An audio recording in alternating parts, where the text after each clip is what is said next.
Keeble, Rahul Rumalla, and Romina Bungert. Thank you so much, everyone. Please go ahead. And thank you, everyone, for staying here all this session. Okay, check. Can you guys hear me? Okay. Sawadee Kap, Bangkok. Welcome to our talk, our panel. Super excited to be here. Thank you to Ethereum Foundation, Devcon for having us. First of all, so we are going to take the next 45 minutes to talk about some of the topics that we feel super passionate about, which is data privacy, user privacy, just users and product in general. So with that, I just want to introduce myself. My name is Rahul. I've been in crypto for a while. I'm currently a VP at Safe, leading product engineering. And today we are essentially with these three talented individuals, which I will let them introduce themselves. So first, I hand it off to Romina. Yeah, hi, Romina. Bungert is my name. I'm founder of Erdos Capital. We are an on-chain risk and investment management firm. Yeah, I've been in the space since 2017 and mostly building on the capital market and institutional side. All right, hi everyone. I'm Austin, designer at Dune. We have another designer in the audience here at Dune. Thank you for joining. I've been in the space for a while. I've been designing in the space since around 2020 and hanging out as a participant before that. So. And hi, I'm Alice. I'm a data analyst at Safe. I work with the product team to help them understand their users, build features that respond to user needs, and evaluate the impact of new features that we launch. And I've been in the space for about a couple of years, and before that I was working for the UK government with policy designers and also product designers to do exactly the same thing, building for users and citizens. So are you all ready to talk about users and data and privacy and all that shebang? Let's go. Let's go. All right. So firstly, I just want to set some context, right? So product discovery, we call this a process, to understand users' problems and using that knowledge to build the product. So in the world of Web3, where things like anonymity and privacy prevail, the question is that how can teams identify user problems, user segments, and collect the right data to understand their behaviors? So as we heard this a lot today as we aim to onboard the next billion Web3 users. So the question really becomes, how should we balance building user-centric products in a privacy-centric ecosystem? And with this panel, we hope to accomplish touching on some of those points. So just set the first question. I want to set another context here. It's been 10 years since Devcon SEA, which started in Kreuzberg, Berlin, right, where Romina and I are from, for example. A lot has changed. A lot of new products, a lot of new problems, a lot of new users, and opportunities as well. And so it's super nice to see how things have changed and put that into context, right? So kind of like, let's have a little bit of an icebreaker just to kind of get the discussions going, right? So this is a question for all of y'all. What type of a crypto user are you? And what is your current relationship with privacy? Okay, I can start. So I think I come from more like from the DeFi side, also for my personal uses. So I'm not so much using the social aspects of the projects that have been built, but I, for example, organize my wallets. Like I have one hot wallet that is basically my avatar, or it's connected to my Twitter handle .eth, and this is basically where I hold just like some assets so I can pay with DAI or stables. Just like I always have like 100 or 200 euros in some stable coins. I have some NFTs and maybe also some additional ETH for gas fees. So this is the one that I want to use for non-sensitive interactions. It's also public, right? Like people that know my Twitter name, they can look it up. So I'm aware about that. So for my business activities, I then have a signer just to sign transactions in the companies, for example, with the multi-sig setup. So it always has like a signature deposit. It manages a lot of transactions. They are sensitive. But there are no assets held on this. It's also nice for me to keep my tax accounting overhead low because I can basically do my tax filings just like with one CSV download, and then it's more convenient for me. And then for all the other assets or my portfolio composition, and I have like a dedicated ETH wallet, or I have a wallet on another chain, and I basically have a little Excel list to keep an overview of my wallets that are also segregated, and they are also funded sometimes from accounts that are not directly connected to my avatar address. So there is like my personal privacy approach, but it's not a technical solution. All right, so I think that there's different buckets in the space. I mean, you have your privacy purists, maybe your wallet wanderers who are willing to just connect willy-nilly, and then maybe in the middle, utility seekers. I think I'm a utility seeker, so if I see that I can get some clear value from something, I'm like happy to connect and share. And in general, you know, I think I'm pro transparency. But also when it comes to kind of financial activity, I guess I was brought up not to really talk about money, so it's strange to initiate a digital conversation with your I guess like financial history. So maybe what Romina mentioned kind of resonates on that front. But yeah, I think what really inspired me to get into the space was ownership in the end. I saw that creative people could have ownership. You could have more people on cap tables actually owning parts of projects and businesses. So that's what inspired me to get into the space, but I think there has to be that value exchange. So I'd say I'm a utility seeker. I'm willing to, that's kind of my take on privacy. I'm happy to commit information if I understand the value exchange there, so. That's quite well put. I'd say I'm a utility seeker on that point. As a crypto user, I'm probably one of your inactive users. I'm one that puts money in but never takes money out or doesn't actually really engage with all the products that we have out there, just because I still feel like the learning curve is too big to invest and I don't have the patience. So I put money in, I don't take it out. I don't really do transactions. From a privacy point of view, my personal privacy, I feel like I've not really thought about. I feel like I was born in the internet age and I don't really care how people use my data. I just say, that's the world we live in and I've got to. That's the trade-off I make for the convenience that I get. But as a data analyst, especially coming from government, I care very much about how the company that I work with leverages the data of our users. So I'm very privacy focused when it comes to our users, not so much my data. Yeah, that's already super interesting because we have like very different personas of how we use and what type of user you are. So I think this is kind of like an excellent stage for the next question, which I want to ask Romina. As someone who's been in the industry for quite a long time, how do you feel like the uses of our industry has changed over the years, and how has this affected the industry in general? Yeah, so at the beginning, there was obviously many infrastructure or tech for managing our interactions missing. So at the beginning, there was Safe wasn't around yet, right?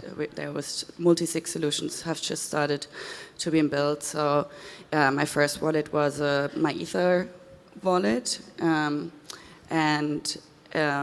yeah, it was very cumbersome. You had to basically write down every step of how you would interact or to keep an overview. So the UX has been massively upgraded. I think we actually also sometimes have better UX for certain aspects when we think about our websites, or you know, like when we connect our wallets, all that part I find is great, but yeah, so we saw the shift from a rather developer-focused UX or also the design styles. So some projects you still see that they use font styles like you would have in a coding terminal, or just like they also design their products how a terminal is structured, for example. But you see that less and less, and projects sometimes pivot a bit their UX designs or the flows tailored to their users when they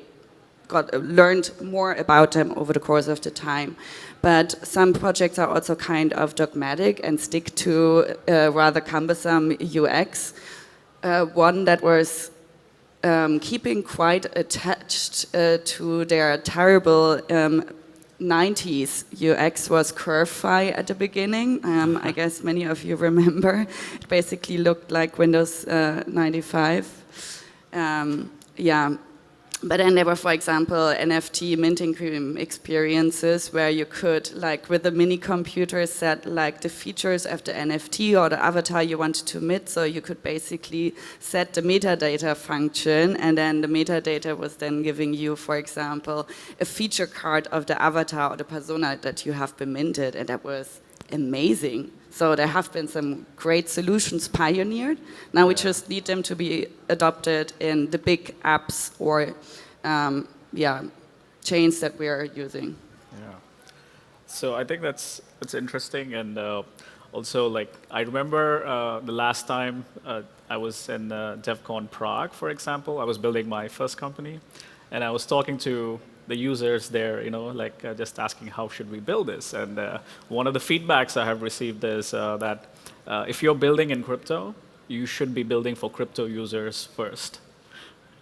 So let that sink in, right? Like that was a very maximalist belief back maybe in 2016, 2017. I wouldn't say it's probably like widespread, but it was a very strong belief. So maybe like Alice, Austin, you all have been in the industry maybe for 3-4 years, I would say, as a user. How does that perspective make you all feel? Like, how did you all experience the same, or was it still the same when you entered, and has that changed?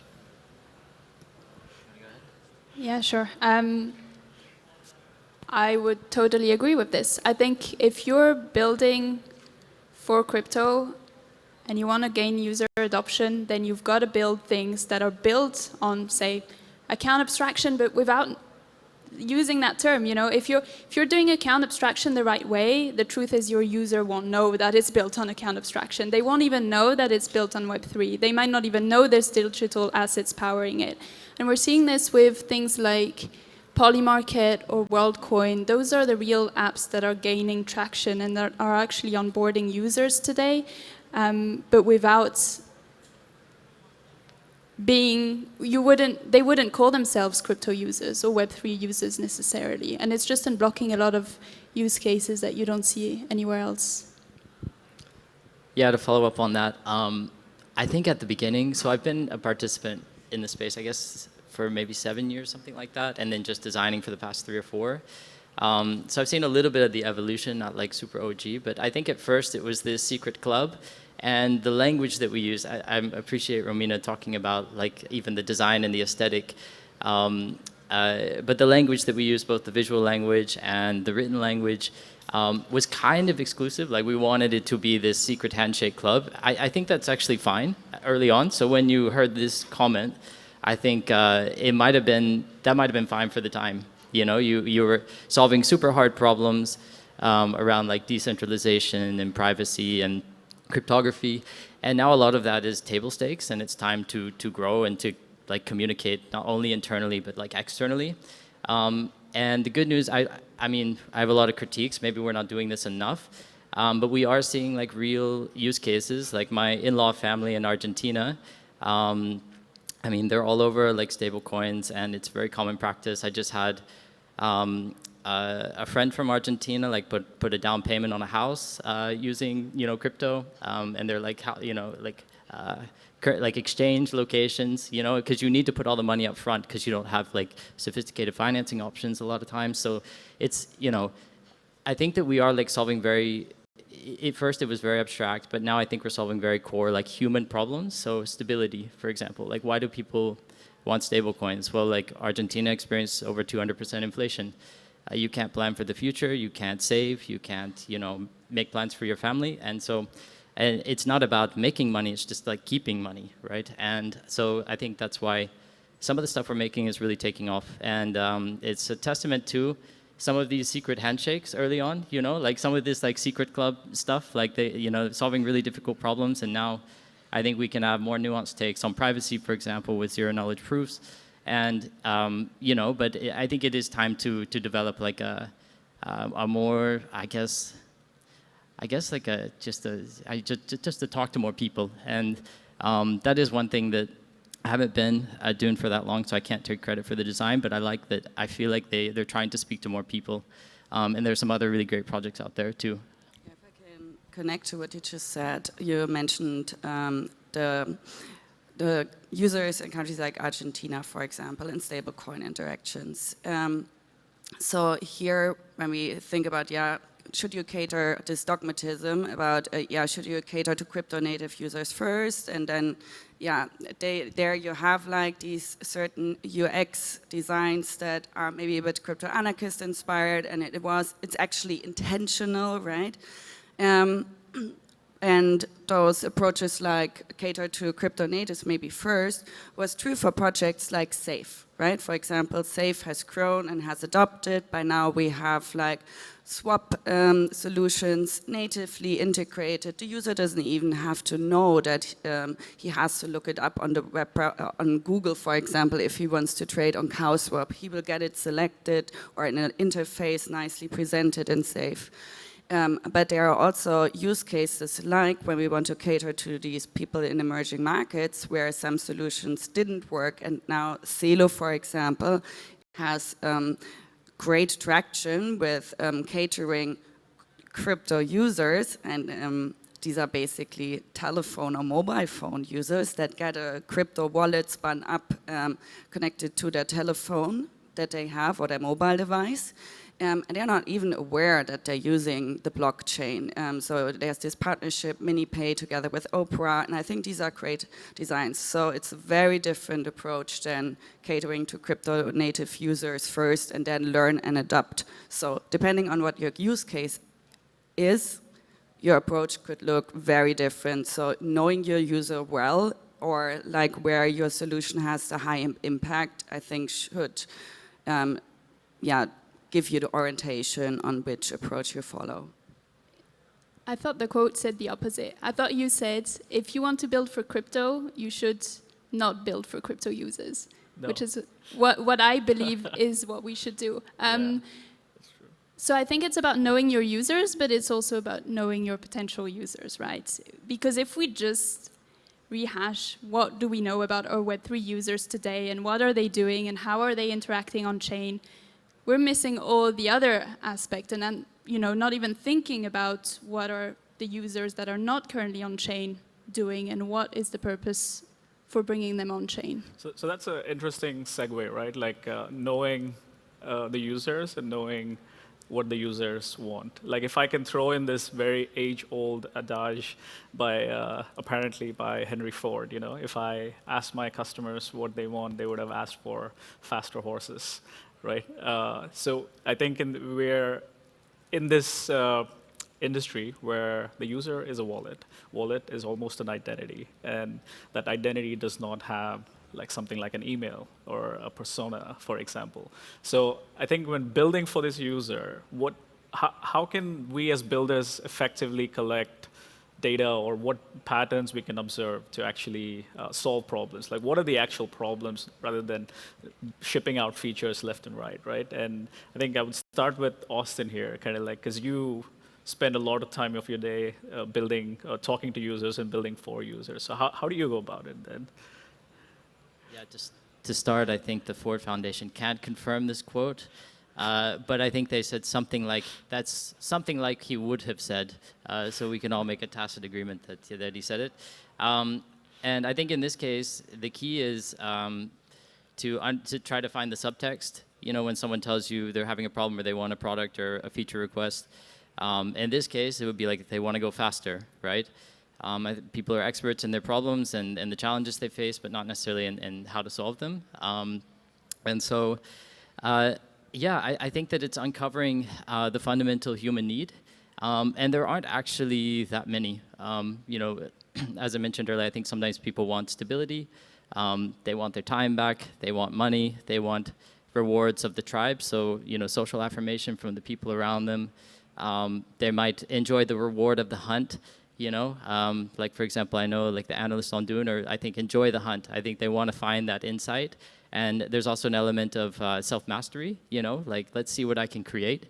But it's really, I don't think there are that many fundamental human needs. So I think it's trying to be clear, you know, not talk about the features necessarily that we're shipping all the time. And we could, as designers, I could get better at this, and everyone could get better at this, just like tying this to like a really core fundamental need. I think we don't, because it sounds too simple. But I think sometimes there's sophistication in simple.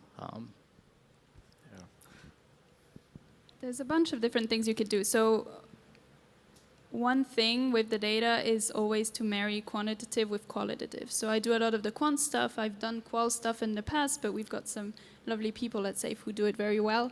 But it's understanding how people are using your tool from the data, but then going and asking them. And there's a lot of techniques you can use, you know. Why? You ask 5 times why. So you say you need this. Why do you need it? And then you ask that 5 times, and you'll realize that the 5th answer is so completely different to what they said initially. Because people tend to think, I want this, and they tend to think about the feature that they want rather than the problem they're trying to solve with that feature. And you, as the engineer, as the dev, you're better placed to understand kind of how to technically answer that need that someone without the context of how your product is built can.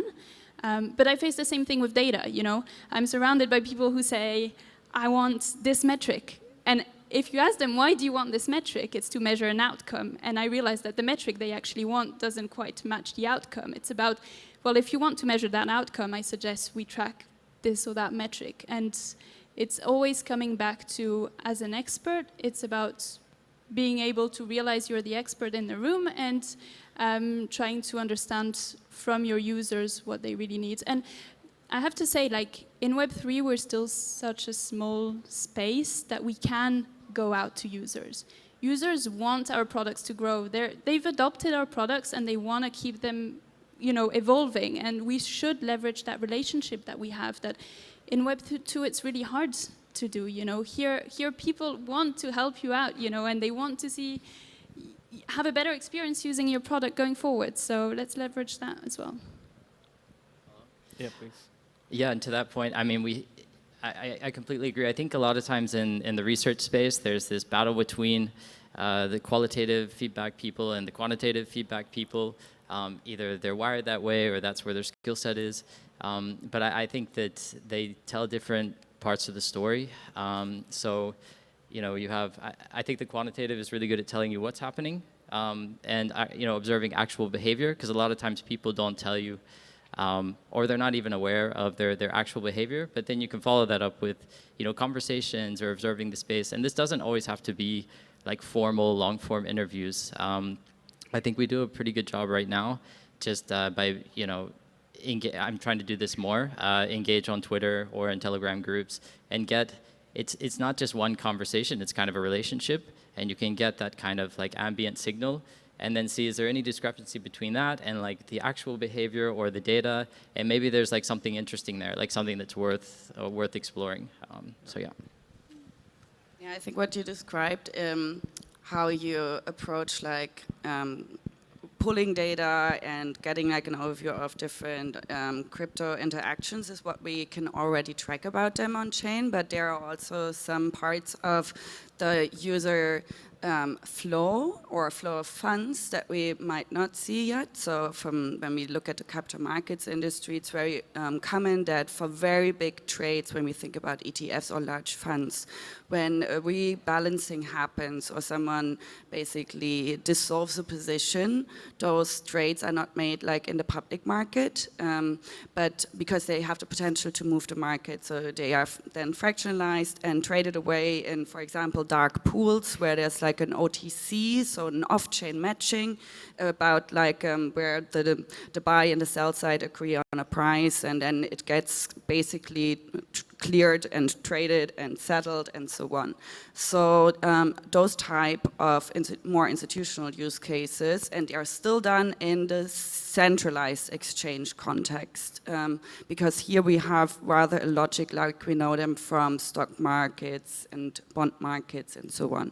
So there are some data points that we don't see yet. So it's really important to know the user and the ultimate goal where he wants to, but sometimes our technology also has advantages where the user doesn't know what feature he wants because he doesn't really know that this is a problem that's already solvable and you have to pioneer the technology. So this is where we still have some frictions, and it makes sense to pay attention, also have like user interviews often and not only do the data analytics. So I have a question on, you mentioned like a use case of rebalancing portfolios, right?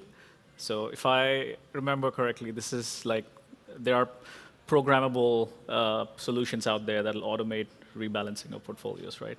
So essentially these are, I guess you can call them bots. You know, and when you look at, like from a data angle, when you look at activity, on-chain transactional activity, are we seeing essentially bots as real users? Are we an industry where bots are legitimate users?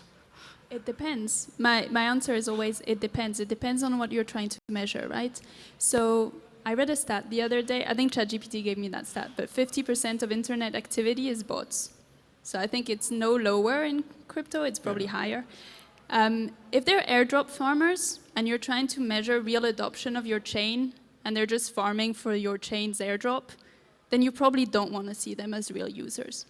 But if they're active traders who are actively using your DeFi protocol and are making 60% of the volume, I'd say they probably are active users. They're generating the volume that you're getting fees from, or that they are generating real activity, they are powered by humans at the end of the day, who are using your protocol actively in comparison to another DeFi protocol to make money.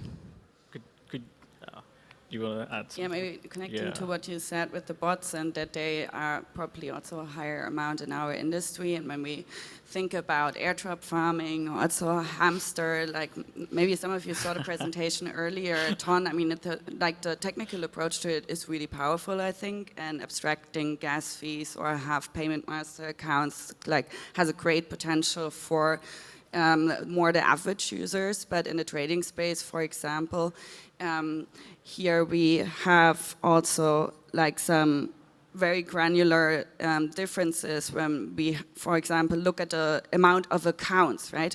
Ton showed us these accounts numbers, or wallet numbers that have been spun up in Telegram. But actually, like I use this to farm or hamster the airdrop, or I gave it to my daughter when she had like too much energy. But then after 3 days, we forgot about it, and since then it's like a dead account. So I think that's still like part of that. But there are also some bot or trading activity that has like very different logic.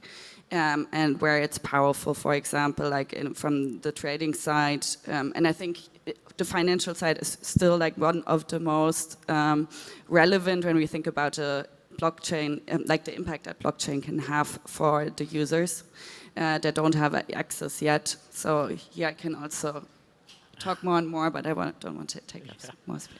The question is really what's the quality of that user? Whether it's a human or a bot, it doesn't really matter. What's the quality and what's the kind of long-term quality of that user? You mentioned, I mean, it's interesting actually. It's kind of going to the topic what I wanted to also highlight, which is definition of active user in Web3, where identity is so fragmented in our space. We use accounts like almost like avatars, right? So what is the current definition of an active user? And I'm kind of curious how, from a quantitative side, how you look at it, and from a qualitative side, how Austin would probably look at it, and as a user, perhaps how Romina would have that perspective of categorization. You're opening a can of worms. I don't know who was at Devcon yesterday, but I think every other talk was talking about how it's very difficult to measure active users, how this measure is flawed, etc. I think, again, it depends on your project. So we're not just measuring things. We're trying to understand, measure outcomes, to measure the success of a particular product, of a particular feature. So an active user can mean very different things for different protocols, you know? So SAFE started off, for example, as a self-custody multi-sig solution. It's the safest smart contract out there to keep your funds. The way we could have measured active users 4 or 5 years ago was how many users are depositing funds, storing value in safes, you know? Now we're trying to get, with the world evolving and smart accounts becoming more prominent, we're trying to bring activity led by smart accounts and not just EOA. So what's important to us is how many users are actually using those funds that they deposited on safes a while back. So an active user that could have been just a user depositing funds now becomes an user that is actually using those funds and transacting volume, right? So it really depends on your product, and you have to think about what definition makes sense in that context. Yeah, I also have like a bunch of user groups in mind, or how I break them down. So I think when we start with the crypto natives, we would have the whales, or we would have the degens that ape. We would have the crypto curious that take the time and get involved, but it's not like they're doing a lot or have like a lot of funds that they're gambling around with. And then we have, like, for example, the emerging market user that uses it for remittance, or also for wealth-creating products. So here, just like stablecoin adoption or whatever. So yes, these are probably also single wallets, or here we can trace like wallet interactions. But when we think about like capital markets, then a wallet is not a user. So I would be careful to always to generalize that a wallet is always equivalent to a user, because we have sub-account logics, right, where like accounts execute certain strategies, or it's a vault or whatever, and the user is not the wallet, but it's like on a very different aggregation level. And yeah, I think like when we think about in the numbers of, for example, the speed of transaction, right? Like which infrastructure or route are they taking through like the trades? It's very different. For example, high frequency trading would also need to use very different combinations of chain, or would have also cross-chain or multi-chain complexities. They are much easier for, like, let's say, investors, value investors that hold positions and have sometimes like a trade. And here it's, yeah, more about abstracting probably like the general key management, the chain management, and yeah, so I see like very different angles. A lot of what you actually shared as a user, these tend to be like off-chain interactions or workflows. No. This is actually, some can be on-chain as well, but like I guess a lot of it. I just want on-chain examples. All I tried to on-chain. give, yeah. But did you like... Or not financial institutions, I didn't explicitly describe that, because Right. they also have wallets and need certain user functionalities, and Right. here we have a big impact. For SAFE, for example, there's a lot of off-chain activity of like collecting, approving signatures, which means that the users are actually interacting with your app. And there is just one simple use case, right? And when we spoke about quantitative data, qualitative data, a lot of the industry reports tend to focus or overly focus on like on-chain activity as like...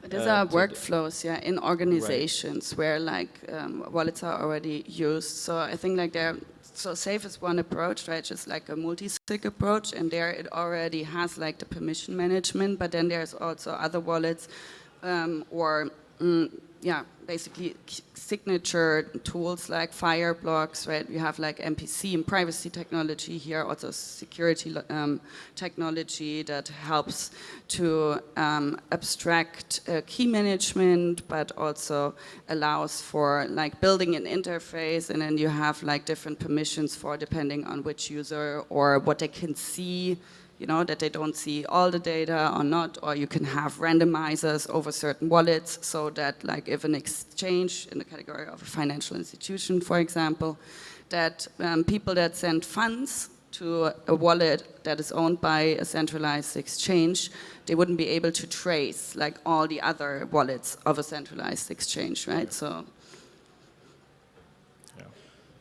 And I think I want to like get some of Austin's perspective. So I just want to shift focus a little bit. Just compared to Web2, right? Like we're talking about off-chain, on-chain. Like what are some like trade-offs that you feel like we make in Web3 that differ from Web2 in terms of like general practices?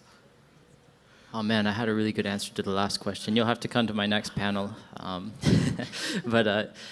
So some trade-offs. I think, as I mentioned earlier, we've been optimizing for like solving very fundamental problems around like decentralization and autonomy. And you know, like I said, I think those are table stakes now. And we have to start thinking about maybe until we really improve the kind of Web3 experience till it exceeds the Web2 experience, we have to think about how we can use those moments. So for example, like, you know, how can we alter our language to speak to people more clearly? How can we communicate? You know, we talked about, are you a privacy purist or kind of, you know, a wallet wanderer or more of a utility seeker? I think copy is actually really important, like to communicate the message. I think a lot of times we put tons of information in the documentation or in the T's and C's, and this is something a lot of times teams don't have copywriters, and it's something that I think a lot of designers reluctantly do, but it's worth taking the time, and this is a pain point, you know, for me, to really communicate clearly the exchange. Like, what are you getting and what are you giving? Especially if you want to onboard more people. I think that's super important. And then just things like, you know, transactions taking a lot of time, you know, these sorts of things. Like, until we fix that, we have to think about those as opportunities to, you know, educate or entertain or engage. So there are lots of little moments like that that are slightly different in Web3, but ideally we just solve that, yeah, and we can move on to, you know, creating next level experiences, and we're not trying to like fill these moments with fixes. I think I just want to like, as we're nearing probably like we got like 8 minutes left, and I wanted to kind of shift focus maybe like the future outlook of our industry. So the question to all of you all preferably is looking ahead, like how can the Web3 industry onboard like a diverse user base without compromising user privacy? Are there emerging tools or practices, frameworks that you feel you're excited about? Yeah, maybe I can connect to one of the examples I gave earlier that was around signature management, so solutions like Fireblocks, MPC technology, or CKKYC, like Mina protocol, or a few other projects are working on, yeah, basically verifying that you're like, for example, you're on the allowed list to use a certain service without sharing your private data. And that can be like, yes, from examples from the financial world, but it could also be related to health data and so on, where it's really sensitive data that should not get access to other people. So with MPC, you would, for example, expose that data, but you would not expose the data, you would conceal that data. But for example, MPCs, you would always have like, yeah, part of the secret would always be held by the MPC technology provider. But FHE, for example, fully homomorphic encryption, yeah, is basically, yeah, where you can see the data and also, yeah, verify it in a in a bit more complex technical way.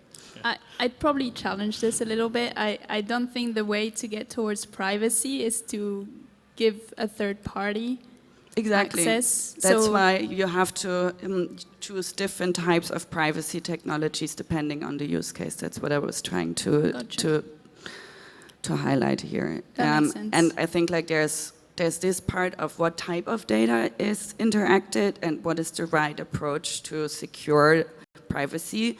And it could be, for example, we don't want to interact with criminals or to have exposure to tainted funds, or that, for example, our insurances would know like what we have genetic, how to say, like more likelihood that we get like a certain deathly disease. But there's also more like the surveillance state type of data that many people have in mind. So. Yeah. I think we operate in a little bit of a tricky place because we started, well, blockchain, the ethos kind of started as privacy preserving. That quickly went away when, you know, you had all these tools that are coming in where you can follow the history of all the different wallets and what they do on chain and how they connect to each other. And you've seen, you know, authorities using that data to ban certain activity or to ban certain wallets. I'm not saying that's a bad thing. I'm just saying the truth is everything's on chain. Everything is available, and tools like Dune are making that data even more digestible. So we have to think about, I think we're at crossroads. We have to think about how we use data and how, because the truth is companies, organizations are always going to want to know more about their users because they want to grow, because they want to maximize profits, because whatever reason it is, they are going to want to know more and they're going to leverage this on-chain data. Is it okay? Is it okay that we're able to track a whole transaction history and base our product on this? Is it okay that we're able to connect a wallet to an identity because someone's doxed it or put that information online, sorry? And is it also, you know, what kind of product tracking are we putting in place that's not on chain, that's like proprietary data? And we need to think about how we do that as well. Are we always GDPR compliant? You know, are we, when we match the data we collect off chain to some data that we might collect on chain, are we doing it in a way that is privacy preserving for our users? And most importantly, are our users totally aware of what, you know, they're signing in the TNCs? It's what you were saying earlier, and what they're giving away for the usability of the product. I think that would be relevant in permission setups, right? But if you have permissionless setups, maybe like, being compliant to a current, already outdated GDPR directive is maybe not like what you should orientate yourself about. So let's think about a second example. That would be the transfer rules for financial institutions, where basically for every crypto transactions, and we don't have that in the fiat system, a financial institution would have to store like or collect the data of the sender, the recipients, their identification, the source of funds, or whatsoever. It's like a very poor requirement and technologies that they have been adopting, where we already have like really impactful solutions in the crypto space that could protect also users that haven't been anticipated yet, or technologies in GDPR. And Austin. Let's see. So I think that Web 2 and the internet in general has proven that people are not that concerned about their privacy, for better or worse. But I do think, counter to that, we're given a lot of data and a lot of information. Sometimes it feels like, it can be a blessing or a curse. I think sometimes we have a hard time finding the signal in that data, which can be a real challenge, something we're working on. But I think it's not so, I don't think we need to make decisions for people. I just think we need to communicate clearly. You know, what is it that you're giving? What is it that you're getting? For example, I'm not transactional when it comes to my friends or my family or my community. But if I'm engaging with, a government, if I'm paying taxes, or if I'm, getting a subscription with a company, like, I want to know, like, what am I giving and what am I getting? And I think we be as clear as possible about that and the design and the product, and let people make decisions for themselves. And obviously there'll be a parallel, government conversation. I assume someone's handling, compliance. That's, they'll usually tell us. So, yeah. So I want to have one last round of like a lightning round of questions. So if you had a magic wand and you could ask for any feature as a user in Web3, what would that be? Okay. Connecting to my most recent painful experience, I would like to have like an account that abstracts the gas fees and allows me for multi-chain interactions when I, for example, want to do multi-chain bridging of funds and trades, or having pool assets from different chains, for example, something from the Polkadot environment where this is not, where it's even more painful than Ethereum. So at the moment, we're working on integrating AI more into kind of the data analyst workflow at Dune. And unexpectedly, I found that really powerful personally. I'm relatively new to the space, trying to learn SQL. But being able to kind of have this conversation, it's really like an education. You can see the diff on the left and the right. And so I think more of that. Right now, we had this kind of past year of an explosion of AI, but like using it like intelligently, like where people already are, I think is could be a lot of fun. It could be really useful.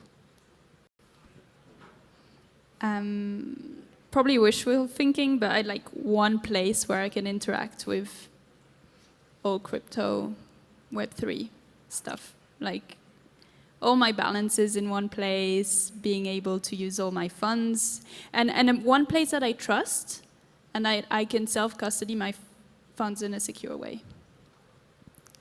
I agree as well. I think as we mature as a user and industry, I think we converge to having simplicity, essentially. With that, we're a minute over time. That concludes our panel. Thank you to Romina, Austin, and Alice. Thanks for sharing all the information. Really. Thanks, everyone. Thanks, Rahul. We have Q&A, I think. Yeah. That was an amazing panel. Thank you, everyone. Please don't forget to scan the QR code so you can write your questions in the app, so we can follow up with some questions for the panel here. So please, we are going to have a minute to have that. So please, because we ran out of microphones, so we need to do it from here. So please go ahead.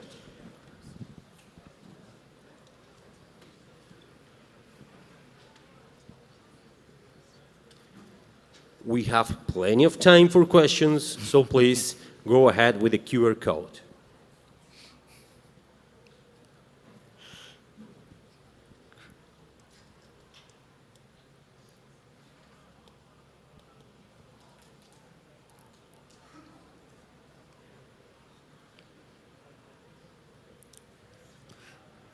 It's the awkward silence. No, I think there are no questions. People have already left, and the next ones are waiting for. Do we have one Yes. question? Is it? Yeah, there is a question. Maybe we can pass a microphone. That's Yes. more user-friendly. It has to be through technology. Then maybe we have to go to that person with the microphone. You can come ask your question on stage. Do you want to yell out your question?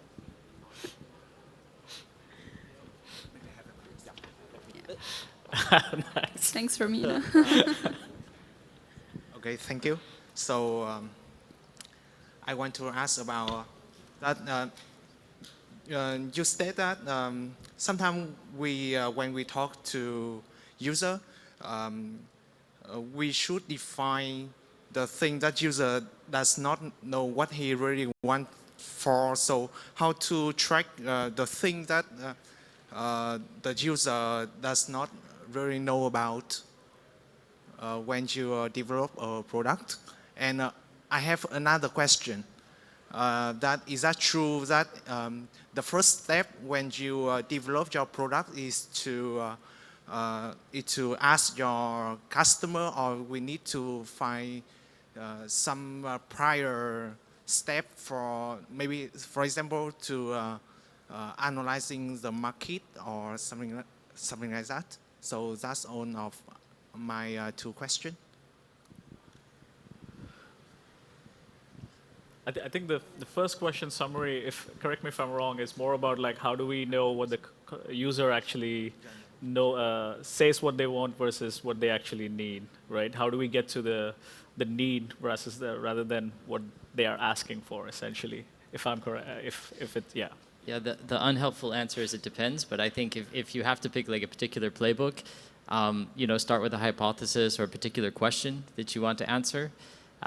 Dig into the quantitative data if you have it, and even if you haven't started a project yet, you know, it's a lot of data on chain. Like you can probably go out there and find some signal, and then try to understand what's happening, and then follow up, you know, with maybe build something and get some feedback. Or if you feel like you really need to discover, you know, you can follow up and go talk to people and try to follow up, answer that question essentially. But you might have some. No, that's a good point. Maybe just adding on this, if you are actually talking to a user, if they are making a feature request, then that's probably a signal that that's already too narrow and too precise. Like try to understand why do they need that feature. And then you might agree that that feature is indeed what responds to their need, or you might disagree and think that another feature or the feature built in a slightly different way might respond to their need better. Yeah. Yeah, maybe to make it more clear with a specific example. So this multi-chain multi-chain trading, right? Like I had to write for every step of my trade. It was just, I actually just wanted to leave a position. It was stables versus like a certain token. And for every little step of on-chain interaction, I had to write a support request. But my actual goal was to just like swap USDC and a token from a different chain. And it had like 10 steps involved that I couldn't navigate through because there was no help text also on that website. Yeah, I think it's just nailing down on that is getting to the root cause and not focusing on the symptom is like, why are they trying to do something? And you know, really drill them to the point that they actually disclose the problem they're trying to solve, not the feature that they're trying to use, essentially. I didn't quite catch your second question, but perhaps we can catch after and maybe discuss that. All right. There's one for you, Austin. We have one question. we have someone with the microphone waiting, and after your question, we'll go with the questions here in the screen. Well, actually, it's not that I had a question and I lost the momentum, but I had a comment about the pause between you asking us for a question and silence. So I scanned this code. It asked me to enter some wallet. I clicked the button. It asked me to do something. I'm like, no, I'm not that interested in this one. So, yeah, and actually, I have answer to the question that was asked because I'm always triggered as a person responsible for a product. I'm always triggered with the quote from Henry Ford about if I asked people what they need, they will tell me they need a faster horse. The answer to this one is simple. You do not ask people what they want. You ask people what problems they have, what they do on daily basis, and then it's your job to figure out the way for them to solve their problems. And then you present some prototype to them. If it sticks, you did your job well. So, yeah. Thank you. Okay, thank you. Thank you. Thank you. That was awesome. So we have 3 questions here. So to what extent will AI impact the role of designers in the future? Oh, hot topic. I mean, I'm personally excited about it. I mean, we're on this ride, so like you might as well enjoy the ride. And you know, anecdotally, I've seen it be really powerful. Like, there's a ton of things that we're doing as designers, which is really tedious and you know, annoying. And I think in the short term, you know, like, if it's integrated into workflows intelligently, I haven't seen this in design yet very effectively. You know, Figma launched a bunch of AI features recently, and it hasn't really been sticky in my workflow. Like, maybe I need to be more aggressive about, you know, changing my habits. Just like learning shortcuts, you kind of have to brute force your way into like new habits when it comes to something you do, you know, 10 hours a day. But yeah, so far it's a playground. I see it as an opportunity. I haven't, aside from, you know, the classic just ChatGPT, a conversation partner to explore topics and ideas, actually that's been really powerful. Just to be like, hey, I need an icon for this, like give me 10 ideas. You know, like, because a lot of times you have to create choices before you make choices as a designer, but unfortunately, often it's just you staring at your screen. And so to have like that brainstorming partner, at least at the moment, I mean, that's been the main way it's affected my workflow for now, in a positive way. And yeah, I'd say like it's happening, we're along for the ride. I'm generally optimistic about it. Awesome. We have time for one more question from what is written here. I'm trying to choose the right one. And we have one more here. Okay. Sorry, I was trying to put a new line and it actually posted the question. My question is like when you are trying to develop a B2B application and other, the business is not working in a Web3 space, what is the best way to onboard such business users? So maybe I can give an example where the solution would basically combine two different chains. So for example, a friend of mine has developed AI agents for Web2 users, or, you know, like from that world. And basically the approach was to combine a near-based approach, so where it's basically abstracting a bit more, designed for Web2 users in mind. And then basically there was like a bridge or basically interactions with Ethereum or EVM compatibility. So navigating Ethereum was actually not so relevant. Everything that this B2B Web2 user was experiencing was pretty much like the same UX as you would have in the Web2 logic. So there are many solutions to different problems. Awesome. Thank you so much. Please give a great applause to this panel today. Appreciate it.